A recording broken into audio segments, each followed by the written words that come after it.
Great. And just as out of interest at the moment, just want to put a very quick opening question out there in the poll. There's a mix of us here from a mix of different backgrounds. So just want to understand, people are here for business and professional purposes, for understanding how uncertainty helps with their Rotary Club, whether it's just personal development or if you're here for something else. So I'll let you vote there quickly.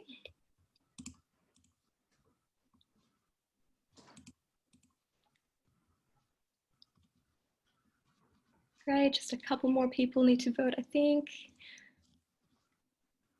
All right, perfect. So I'm just going to share that with you. You can see there's a mix, and there is obviously a lot of people here for what uncertainty means for teams and Rotary clubs. So we will be able to give you a range of examples as we go on through this this session. We have taken on a management kind of perspective, so that will also work with the people who are here from a personal development perspective as well. And I'm going to go over to Ian now to take you through the first part of our session. Right. Okay, thank you very much, Bianca. Great intro as always, and a very good morning to everybody. I'm delighted that we've got 18 participants considering such a fantastic day out there this morning. This is an interesting subject, managing a team in uncertain times. Well, if ever we had uncertain times, I think we have them now. And it's a particular area of interest for both Bianca and myself. And we both thought long and hard about the kind of things that we could put into this morning's session. And to be honest with you, it was more a question, I think, of what do we cut out than what do we put in. So we've tried to take a pretty high level view about the kind of things to be thinking about. And as Bianca said, a fair bit of it is illustrated and relates to business, but it also applies to anybody who's part of a club, an organization, a sports team. These tips and these suggestions can be applied to all of those things as well. So as Bianca said, we welcome your questions as we go through on the chat, as we have packed quite a bit in. Unless there's something that you just absolutely cannot hold back and you need to ask at the time, I'm going to ask you to hold off the questions perhaps till the end. So to start off with, I want to talk a little bit about strategy. And this really became, the importance of strategy really came home to me in the last probably 10, 20 years, I'd say. Prior to the 1960s, the word strategy was only ever used in a military context. It comes from the Greek word strategia. And strategia is made up of two other Greek words, stratos, not the aftershave, it means it's the Greek word for army, and agion, it's leadership. So basically strategy is a word that means army leadership. And that's why so much of strategy is actually associated with in a military context. However, if you think about it, there's a lot of similarities between teams and clubs and certainly businesses and a military kind of scenario.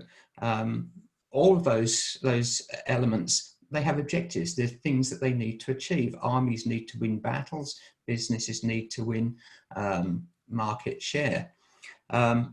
They all have the same issue and constraints of limited resources. There's only so many troops in the army. There's only so many staff in a business. There's only so many players in a sports team. So you're trying to achieve those objectives with limited resources. And of course, every one of those has an opponent. You're trying to beat the opposition. So there's a lot of similarities between military strategy and team, organizational and business strategy. And that's why it actually ends up being quite applicable. Some of you may have heard of this guy. This guy his name is Sun Tzu. He lived at around the time of Confucius. And in China, he is extremely well known. He may well be known by some of you on the call today.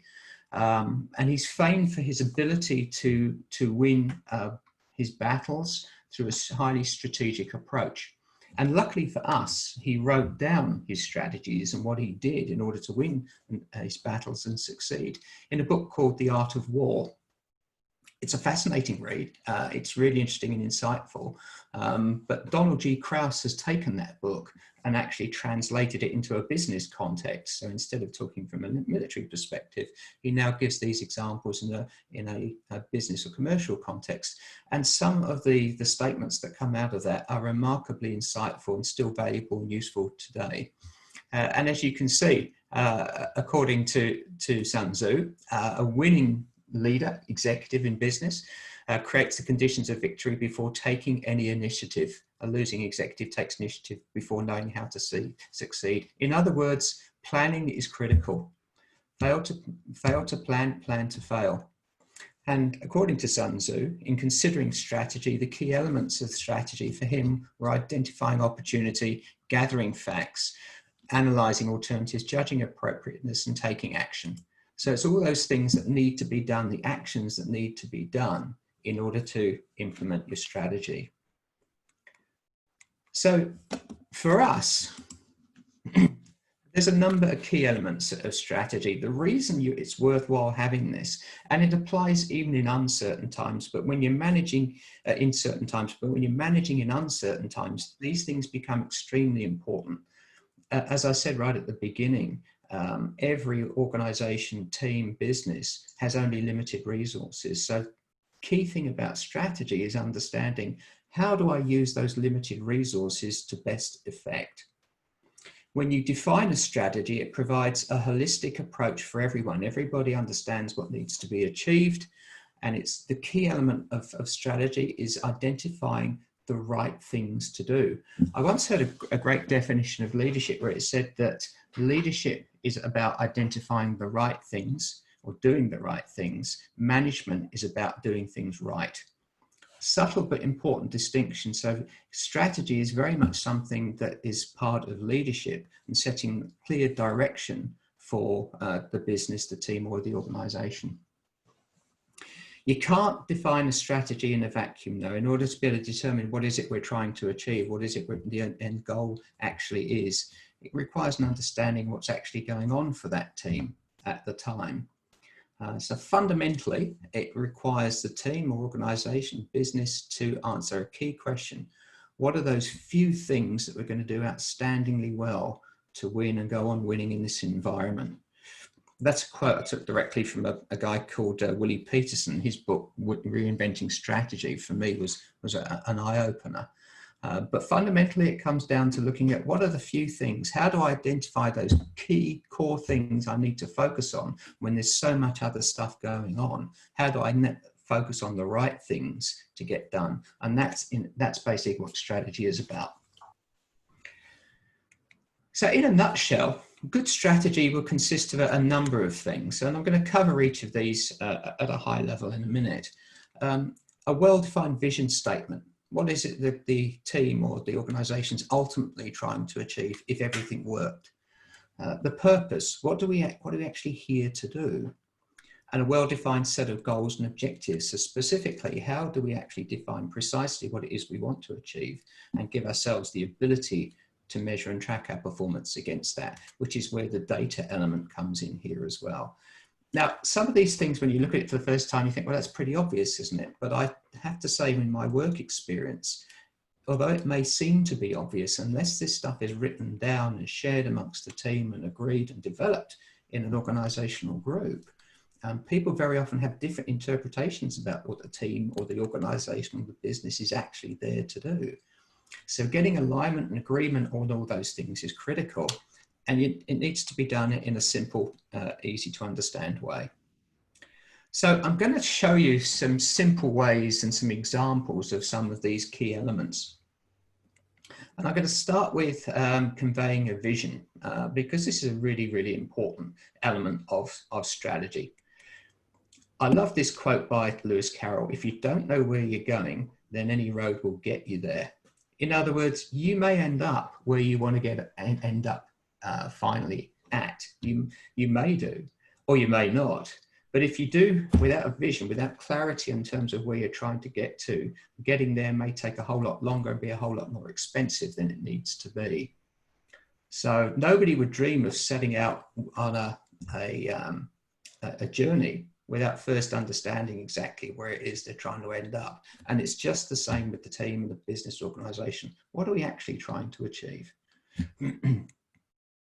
So there's a lot of confusion and debate and discussion, I think, about what exactly is a vision statement. I know in my own space in business, plenty of people who work in the same area I do seem to get a little bit confused about what exactly is a vision statement. Why do you need it? What's its purpose, and what would it actually look like? And to simplify it, fundamentally, a vision statement simply describes what a company, organization, or team ultimately aspires to be. So it will answer questions like, who do we want to be? What do we want to be known for? What do we want to leave behind? What do we ultimately want to achieve? Or what key difference do we want to make? The interesting thing about a vision statement is it doesn't actually have to be achievable. That might sound a little bit paradoxical, but actually I'm going to give you an analogy, and you'll see with some of the vision statements and examples I'll show you in a minute why they don't actually have to be achievable at all. In the old days, when sailors navigated the seas before we had sextants, before we had navigation equipment, before we had compasses, the only two things they had to navigate, help them navigate on the seas were the sun and the stars. That's all they had. But they never had a chance of being able to get to the sun or the stars. What it did, it provided that clarity of direction. And it's just the same with a vision statement. It often is aspirational, but it sets the tone for what the business, the team, organization is trying to achieve. So here's some examples. And here's the first one, which I'd say is incredibly aspirational. I'd like to ask all the men out there, how many of you understand the products, the service and self-fulfillment needs of your wife, let alone of women in general? That's a big ask as far as I can see. But that's basically Avon's vision. They want to be able to be the company that does that. This is actually one of my clients. They're plumbers. If I asked you what your view of the construction industry is, very few people come back and say, great. Normally what you'll hear is unreliable, late, don't turn up, don't clean after themselves. That's the view of the construction industry. That particular plumbing company doesn't operate like that. It does arrive on time. It does do a great job. It does clean up after itself. They will never achieve that vision of being able to change people's perception, but you can see how the declaration of intent there would drive behaviors in the organization. I love this one, Pfizer, health company in the US, working together for a healthier world. Simple statement. Best vision statements really are simple. They're only typically a single sentence. Here's another big ask. Oxfam's A Just World Without Poverty. And probably my favorite is the Hampton Park Community House. I used to be on the board of that particular community house. And this was the vision statement that they came up with, that no one needs to go unsupported in their local community. I can't tell you how much that motivated the people in the organization. They were never, ever going to achieve that, but it certainly set a clarity of direction for the things that they actually wanted to achieve within that organization. Simple statement, powerful statement, usually aspirational. Don't worry if it's not achievable. So I'd like to talk a little bit now about team purpose, and it's fairly simple to come up with a team purpose. Again, these things need to be kept really simple, but team purposes typically encapsulate what the team is there to do, who the team's doing it for, and why they're doing it. And I'd love to spend more time on this, but I don't have it. So I'm going to show you some simple examples of some good purpose, company purposes, or they're also called mission statements as well. So here's Google's, massive Google, but look how simple and easy to understand Google's mission statement is. That's what they're here to do. They believe they're there to organize the world's information, make it universally accessible and useful. The word internet doesn't appear anywhere in there. The word search doesn't appear anywhere in there. So it opens up a whole range of opportunities for them to provide those kinds of services. But that's what they see themselves being here to do. And when you put out a statement like that, it'll often motivate people to go, I'd love to be a part of that. That's something I really want to do. Here's Tesla's. This is even more simple and straightforward. To accelerate the world's transition to sustainable energy in any way they can. sets the clarity, it sets the ambition for that organization and defines this is what we're actually here to do. These statements are often used in marketing contexts as well. They're great basis for things like elevator pitches and taglines, those kinds of things. This is the Make-A-Wish Foundation. They grant the wishes of children with life-threatening medical issues to enrich the human experience with hope, strength, and joy. Statements like that can't help but motivate people who are in the organisation and attract people with similar kinds of values to the organisation as well. This is Microsoft's. They may well have changed it now, but this was basically where they started. They wanted to enable people and businesses throughout the world to realise their full potential. Again, the word computing or IT doesn't factor in there. It's a big mission statement, but it's certainly clear about this is how they go about doing what they're doing. This is why they're doing what they're doing. So it's great to have a clear vision statement. It's essential, I would say. You need a clear team purpose as well, but you're not going to be able to achieve things unless we're able to back those up with well-defined team goals. And I'm now going to give you Ian Ash's foolproof method of achieving your goals. Now, these methods can be used not only for professional life, you can use these for personal life as well. So if you ever want to lose some weight, I'm going to show you how you can do it. When you come to define goals, you need to focus really on what's needed, not so much the how. So focus more on specifically what needs to be done. The goals need to be outcome focused. They need to have a result and they should be simple. Every goal will have a particular owner and they should adhere to what's called the SMART principle. Some of you may have heard this before, but if you haven't, this is absolute gold and you can test it. So when you set a goal, it needs to be specific. So it needs to be very clear about what needs to be achieved. It needs to be measurable so you can track your progress against the end game. It needs to be realistic. You have to set a goal that's achievable and it should be relevant. So if it doesn't make sense to tackle the goal, don't bother with it.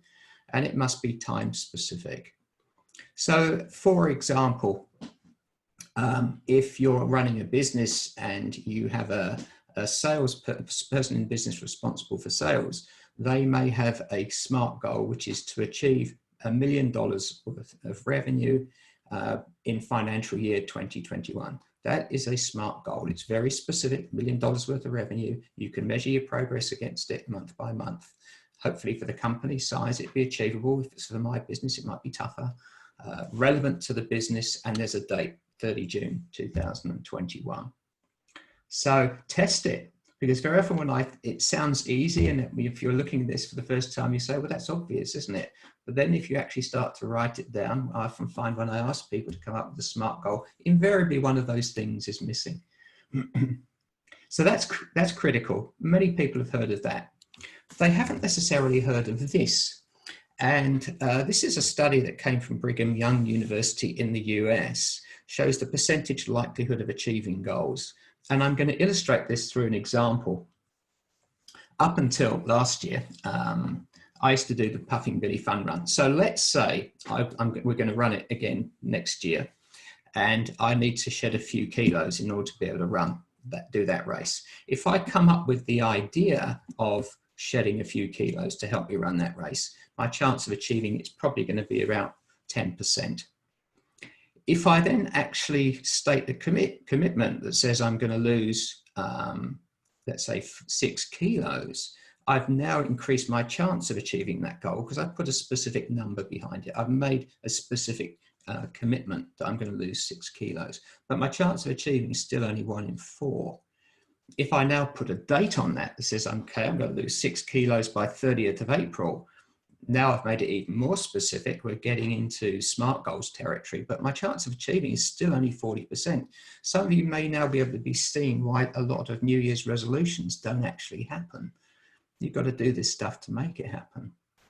To give myself a 50-50 chance of success, I need to put a plan behind it. Okay, now I'm going to lose 6 kilos. I'm going to lose a kilo a month starting from November. And now I've started to give myself an improved chance of success, but it's still only 50-50. To get that higher, 60%, I'm going to commit it. So I might say to Bianca, okay, Bianca, I'm going to do that Puffing Billy Fun Run. I'm going to lose 6 kilos by 30th of April, 2021. That's a very smart goal, but my chance of success is still only 60%. The way to make that happen and real is you do all of those things I've just described, and then you share progress on a regular basis with somebody else. How many of you have made New Year's resolutions where you've kind of kept it to yourself and then giving yourself excuses why you didn't actually progress it? Now, if I know I've got to rock up each month and explain to Bianca why I haven't managed to lose that kilo a month I was trying to do, it's a lot harder to do. And it's the same with business. It's the same with your team. When you actually share your progress, you buy people into the end game and you keep track of how you're going against it. So smart goals and doing all those things I just said, you should have a 95% chance of success. Remember, you heard it first here. All right, so if we're going to do all of those things, when in times of uncertainty, what we need to try to do is create as much certainty as we can. And a great way to do that is through quantified means, through data. So when you're coming up with your goals for your organization, your team, or your business, it needs to be founded on some clear understanding of specifically, what am I going to achieve in quantitative terms? Then you can track and measure it. Then you can share that data with other people. And as we're saying on the slide here, you can then share that. One of the things that I've done quite a lot with organizations to improve performance in certain areas, especially in, let's say, manufacturing, is get the local leading hand or the team leader, the supervisor, to put up a chart in that local area that charts a team's progress towards a particular goal. And when you put those things out there, it basically shows that you as the leadership team are interested in the results, and it gets people interested. And as you start to see the things improve, so you tend to draw more interest and excitement about ultimately achieving. It's a bit like you may have seen outside the church spire that needs repairing, and we've got what looks like a thermometer out the front showing progress of collected church funds towards the ultimate goal. It's a bit like that. As people start to see progress is being made, they want to be a part of that, they'll join in. So some questions to ask in your team or your business: how can you become as effective as quickly as possible? And I'd suggest using those, looking at those, focusing on those 3 things we've talked about already: clarity of objective, the vision; team purpose, what are you there to do; and then definition of clear goals and objectives. Thinking about what challenges are likely to befront the team, what new responsibilities may they take on, what are the gaps between where you currently are now and where you want to be, and importantly, what do you need to measure going forward. I do sometimes see organizations take metrics for that, and I sometimes ask, well, what do you do with those metrics? If they don't do anything with them, don't bother collecting them. There's no point. Collect measures and metrics that are going to be useful to you and chart your progress against your end game. And so with that, I think we're going to run a poll, aren't we, Bianca? To find out what people are currently measuring. Exactly right. So on the screen, you've got the website to go to, so www.menti.com. If you go there and enter in that code, I'm going to launch a question. And I'm also going to test out a Zoom feature I haven't used before, which is going to be fun, which is whether we can share a couple of screens at once. So we will give that a go. Do I need to make you host, Bianca? No, you should be all good. So let's see. All right. So is everyone seeing the question on that screen and able to log on to start typing in your answers? You can put a little thumbs up if it's all looking all right for you. Let's go back to where I was. Yep. Great, seeing some thumbs up. So yeah, feel free to enter in your responses and we should start to see things come on here soon. It can just be one word, it can be a phrase if you'd like, but if you're going to do a phrase, put underscores between the words so it stays together. And we're going to see a little bit of a word cloud come up here. You can also say nothing, that's fine, it is anonymous. If you find that your club or your business isn't measuring too much at the moment, that's okay, that's still interesting to know for us.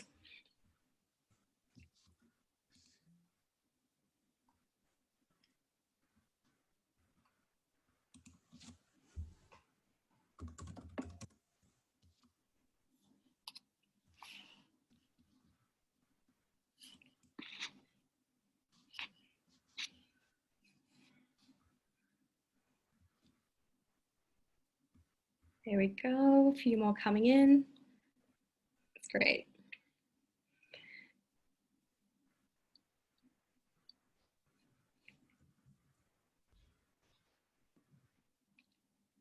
Okay, we'll just give it another few seconds to capture a little bit more feedback from you. And here with the word cloud, in case people aren't familiar with how word clouds work, you'd find that the entries that are coming up most often are larger. And we're obviously looking at this in terms of both the club and a business sense, if we're looking at profit along with attendance, for example. What are you seeing on your screen, Bianca? I'm seeing the word cloud. Is everyone else seeing that? Yeah? Okay, I'm not. Okay. No, can't see anything. The link doesn't go anywhere. The link, the mentee.com link, you mean? Mm-hmm. It's not active on the screen. Okay, I would try just refreshing it and then entering the code in again. But look, it's not a huge problem if you're not having any luck, because we'll have all the data here and we'll refer back to it in a bit as well. If you go to the top under view options, you should be able to see something called shared screens, and you'll be able to switch between Bianca's and Ian's screens. So maybe try and check that out. Thanks, Natanya. Awesome. Yeah, I don't have that, Natanya, for some reason, but okay. So you may have to talk to that, Bianca. I can't see it, I'm afraid. All right, cool, no worries.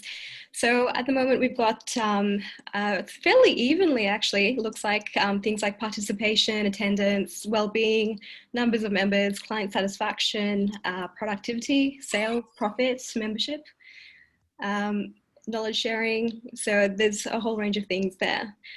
So we will come back to this, and for those that are able to switch between the screens, feel free to jump in. Wellbeing just got bigger, yep. Feel free to switch to Ian's screen. I'm going to stop sharing this in a second as well, and we're going to go on to our next slide. All right, Ian, so if you go to our next one for us. Yep. Perfect. All right, so we're taking a bit of a funnel approach here, where we started quite broad and high level, talking about strategy, vision, purpose, and we're going to bring it in a little bit more. So we're going to be looking at the team now. And if we go next, this is a useful little diagram to look at team culture and climate. So in any team, you'll have both the invisible and observable influences. So, so let's start with purpose and vision, because we've just talked about that with Ian. So your vision is what you're aspiring to achieve, and your purpose is more the what and the how you're going about your business as a team. And similarly, the climate is a shared perception of the team or the organization about things like practices and processes and events. So it's very much, what is done and how you do it. And that's all very clear and set out. The team culture is invisible. It's under the surface. It's all about your attitudes, your values, and your beliefs. So, I won't, like, you can see how that all sort of situates using the iceberg metaphor. But if we think back to that data and what came up there in terms of what you're capturing, you can see that people are actually capturing both the invisible and the observable things. But I would say that people are capturing more of the observable things like your attendance, your sales figures, your profits. There was a couple of people who did put in measuring well-being, and I'd be really interested in that to know how you'd be capturing that, but that is under the surface. So it's this diagram is here to help you think about, because it does apply to teams in uncertain times, but also in more certain times as well. Do you understand and are you managing both the invisible and the observable? Do you know what your gaps are?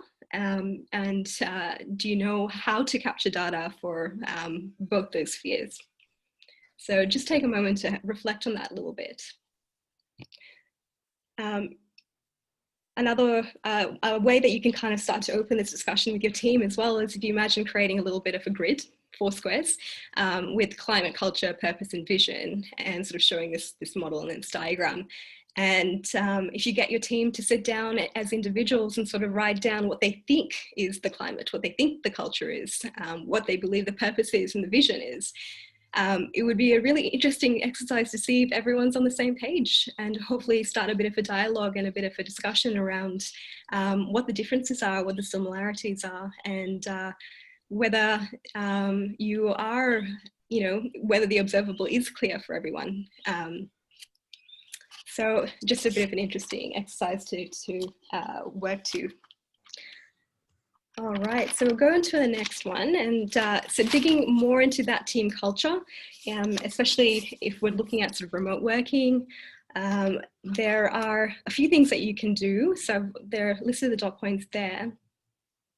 So your structured check-ins, they're a really good opportunity for you to give your team the ability to consult with you, to raise questions and concerns, and to have a bit of social connection. With your rules of engagement. So I would say that there's a potential for a bit of conflict if there isn't clarity. So if people aren't on the same page about what's important and what's expected, you're going to have sort of issues that do crop up as time goes on. So things like, frequency and timing of communication, availability. Not everyone, if you're working from home, is available in the same way, because they might have individual factors like, working with kids remotely, that does influence the times and how quickly they're available. So you just, it's probably good at the start of uncertain periods to try and frame these up. You can also do it sort of midway if you just pause and say to your team, look, let's stop and review, have a bit of a check-in, what's working for us, how can we be clear about our expectations going forward? So clarity will always help. And then social interaction. So connection is one of the hardest things with working remotely, and with uncertainty as well. People are looking for connection, but it's hard to get. So see what you can do to add social interaction into your team interactions. Can you, at the start of the meetings, just have it very casual and social? Can you have a Friday drinks? And I'd be keen to see what other things people are doing to get that social interaction happening at the moment. So we'll come back to that. Be open with encouragement and celebrations. So there is research on emotional intelligence and what's called emotional contagion, which is basically the fact that the way that people express emotion that emotion can be shared within a team quite easily. So this research tells us that employees look to leaders and managers for cues about how to react when there is very sudden change or when there are crisis situations. Effective leaders would take a two-pronged approach where you look at, you do have to acknowledge the stress of the situation and say, yeah, this is tough, this is hard. There's a lot of anxiety going on right now, but then it's also providing the affirmation on the confidence of the team, that trust in the team. So, you know, saying it is tough, this is tough right now, but I know we can handle this. And I would say a really good example of this kind of leadership and this communication is what, you know, Barack Obama is doing now. If you've seen any of the posts he's put on social media recently, for example, especially in relation to the Black Lives Matter protests going on, he is saying, this is tough. I know you're frustrated. I know you're angry. I am too. So that's the acknowledgement. And then he's saying, but I'm happy that people are speaking out. You know, we are getting through this together. We can unite as a community. So it's you know, again, having that encouragement and that trust that's being promoted. So that's that. And then practicing vulnerability. It's just, yeah, I think there is a traditional model of sort of management that sort of says you've got to try and use a stiff upper lip all the time and have a very strong persona. But in reality, especially in Australia, I would say, your people can tell when you're not being authentic, and you lose trust for not being authentic. So if you want that trust and that connection, it does mean being honest about how you're feeling, being vulnerable. It's okay to be human, basically, and say, look, I'm stressed too. And it also creates an environment where your team can do the same. And if you think back to the data, you know, the data that's invisible, we want to know what the beliefs and the emotions are that people are feeling. So you want to create an environment where people feel like they can share that as well. So you know what's going on better. It's a really good point, Bianca. There's a quote, I can't remember who says it, but it says, vulnerability breeds credibility. Absolutely critical for leaders. So it's a really important point. Perfect.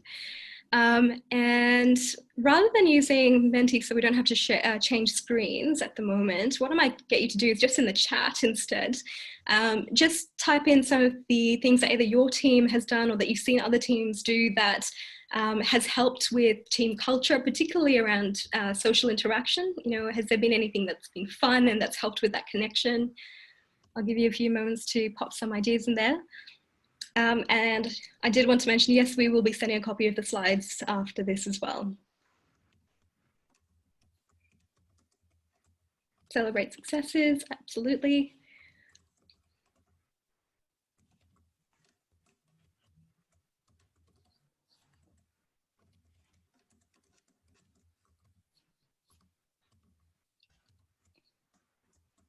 Sharing circle, yep. Jess and Natanya, did you want to elaborate on that a little bit? Feel free to let us know what that means. I mean, just in Rotaract and in some of the other teams I'm part of, just sort of going around and checking in with everyone, seeing how everyone's going. You can do that also like in a message. It doesn't have to be necessarily in a meeting per se. So yeah, what Sebastian has said with like celebrating birthdays, that's sort of the same kind of thing. Yes, perfect.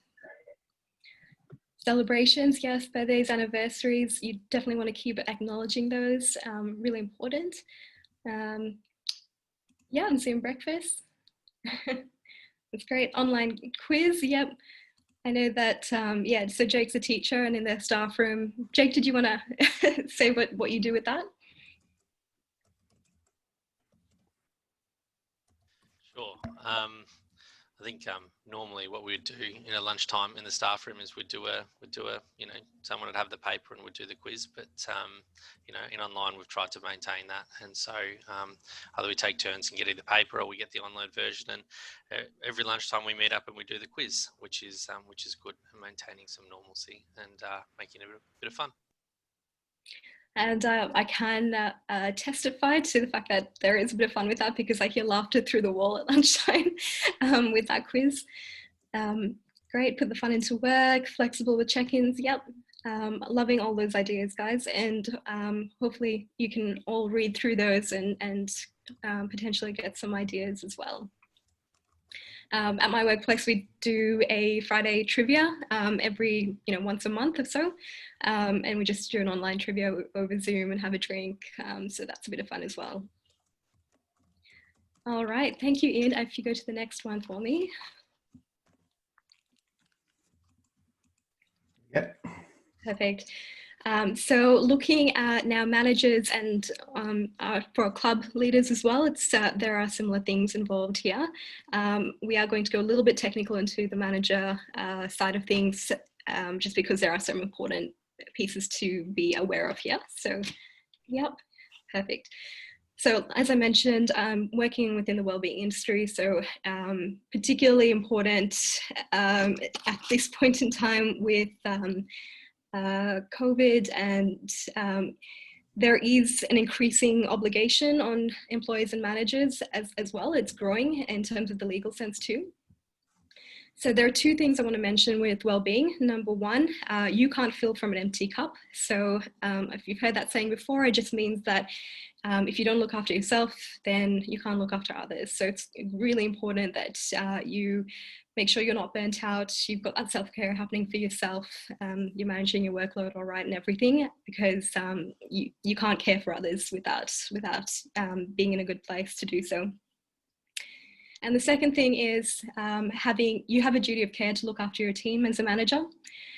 There is a legal framework that sort of surrounds this. So there's the OH&S Act, the Disability Discrimination Act, Equal Opportunity, Fair Work Act, etc. So for the managers out there, team leaders, employees, etc., you obviously just need to be really aware of the obligations under that legal framework. In a very key sense, and not a lawyer, this isn't legal advice. I would always say as a disclaimer, it's best to talk to a lawyer directly if you have any questions around this. But from that HR sense and that HR background for me, the key obligations are to provide and maintain a safe environment. So when you're thinking about remote working, what is a safe environment and how do you do your best to help provide and maintain that for people working from home? Monitoring the health of your employees is another one, or of your team. I know a few Road Rack clubs have been either having wellbeing focused initiatives that they've been taking up, or they've had a check-in at the start of their meetings. So all that's really important. And again, it's in that invisible sector of the iceberg. We need to try and bring some more visibility to what's going on under the surface. You also have an obligation not to cause foreseeable harm. So if you think about things like, if you carry on a regular meeting structure that you had from before remote working to now, it might actually be exclusive, where some people, because if they're set up for remote working, may not be able to attend to all of those meetings as they usually would. By being outside of that and not being able to contribute and be part of that team environment as much, it could be causing harm to them. They could be feeling left out, and their mental health could be impacted. So are you taking an individual approach and understanding how the actions you're taking as a team are impacting everyone? And the last key obligation is not to discriminate. So individual needs are probably heightened with the remote working, and as a manager or a team leader, you do have a responsibility to understand what that means for your team members. So the main things here are to understand what your responsibilities are, to be self-aware about what you're doing and what your team's doing, and to take reasonable action to prevent anything going wrong. All right, thank you, Ian. So again, on remote working, some more responsibilities here. Again, it's all around clarity and equality.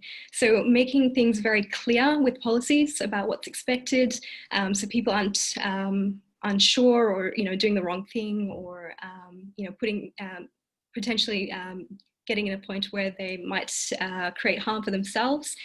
So bring that clarity there with what you're expecting and what you're doing. And making sure that you have equality with everything that you're doing in providing technology and resources to people. There is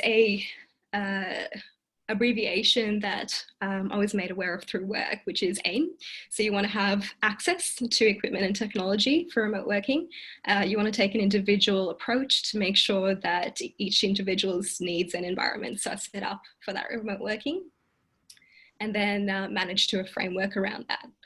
So again, feel free with remote working there, all those points, we've suggested a few, there are more. Feel free to pop in the chat to any others that you think are useful and that have helped you. And if you go to the next slide, Ian. Yeah, looking at the individual, and again. Yeah, so these are remote working setup tips for yourself as well as your team. And again, it just comes back to that access and equality.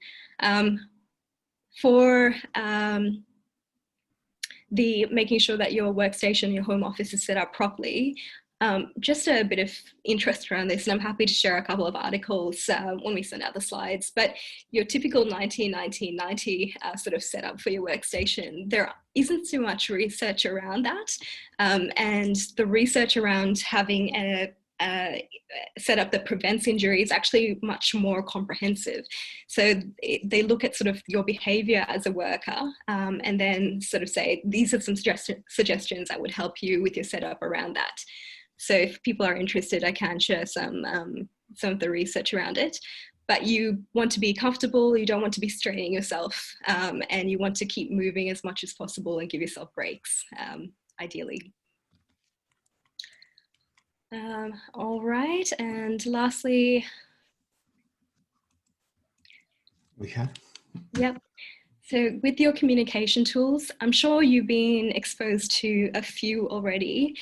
The way that I tend to look at this, because I've had to be the system administrator for the main communication systems with the company I'm in, is you look at your company needs for communication and then you kind of reverse engineer and go, okay, well, what systems will work best?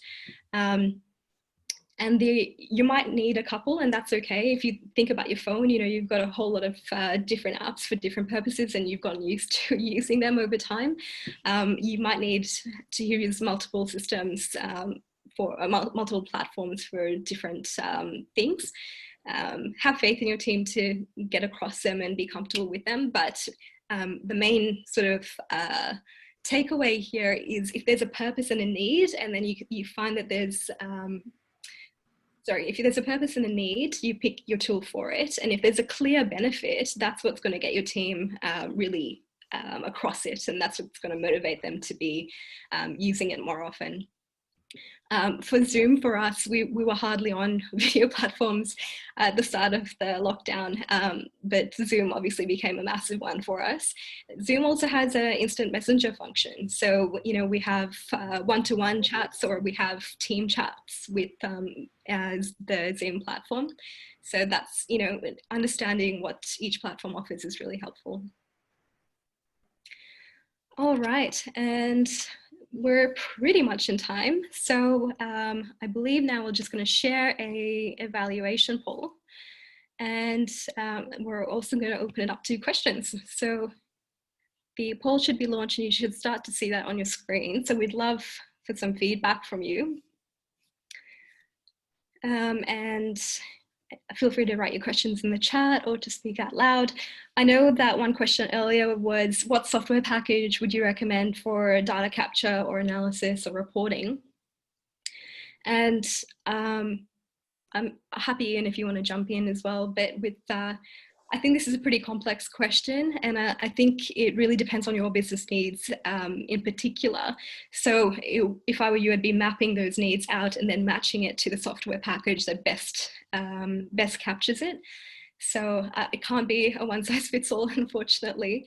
Well, one thing I would say about that, Bianca, is I'm a massive fan of keeping it simple. I really am. And for that reason, I use Excel for just about everything.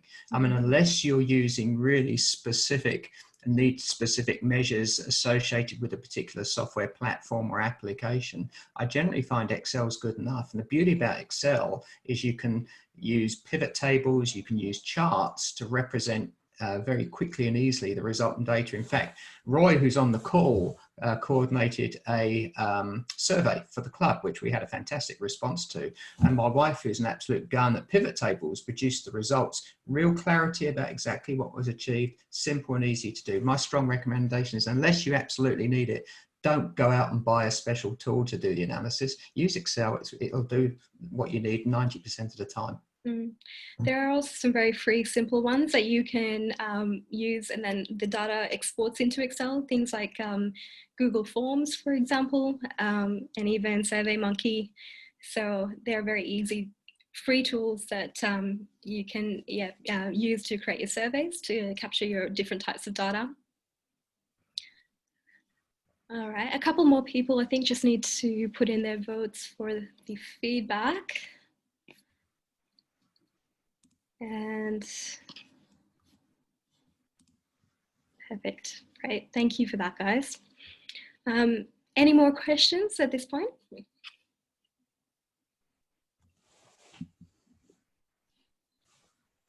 Bianca, just a quick one. Will you be sending out a copy of slides to the group? Yes, yeah. So we'll send out a copy. We'll send out a copy of the slides for sure. And the recording might be a bit later. We're just working out the best way to share it, but we will have that available to all of you as well. Great, thank you.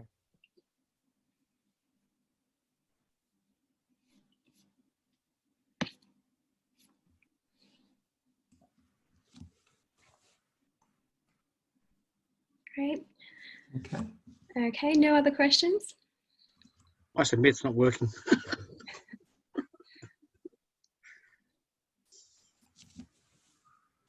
Can't get it to go. All right. Oh, here we go.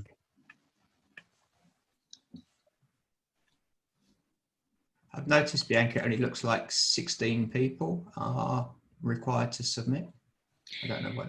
Yeah, that's right, because it's counting you and I, Ian, so it won't let us contribute to it. Yeah. Oh, I see, because we only got 18 now. Got it. Yeah. Yep. There we go. Perfect.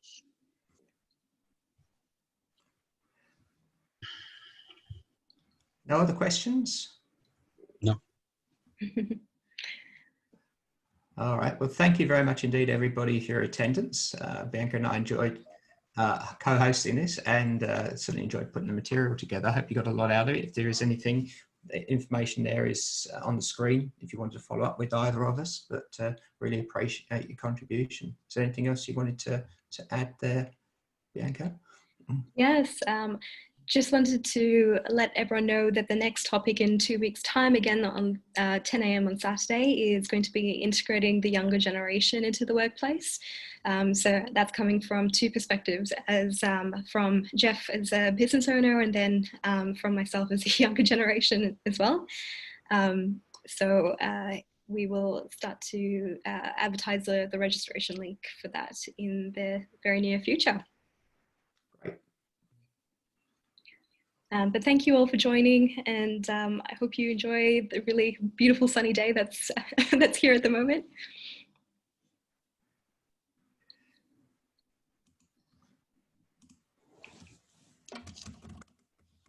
Thanks very